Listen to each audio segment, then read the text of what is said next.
Heute gehen wir ab Fasnacht und zum allerersten Mal zu einem Podcast. Guten Morgen miteinander, es ist 8 Uhr am Morgen. Ich mache mich jetzt auf den Weg zum Sandro, denn er hat mich heute eingeladen zum Podcast von ihm und danach gehen wir dann noch an die Fasnacht und dort gibt es dann auch noch richtig geile Sachen. Ich nehme euch mit, let's go!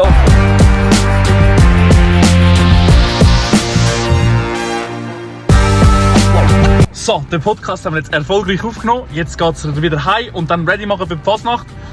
Und dann nehme ich euch auch mit. Also, let's go! Ich bin mir sicher, das kennen ihr alle, aber desto näher ihr die heim sind, desto fester müssen wir Brinzeln halten. Ich muss so dringend aufs WC. Fuck! Nein! Nein! Nein! Gang an die Fasnacht, haben sie gesagt. Mein Rücken ist voll.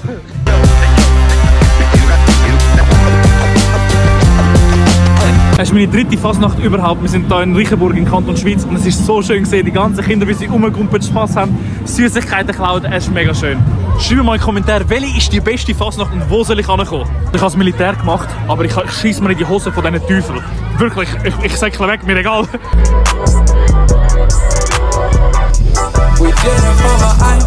So, wir sind jetzt endlich wieder daheim. Ich wette mit euch, die Konfetti finde ich noch 3 Wochen später irgendwo an meinem Körper kleben. So, und jetzt wünsche ich euch einen wunderschönen Abend. Ich hoffe, ihr habt ein schönes Wochenende gehabt. Danke vielmals für alles. Genießt es.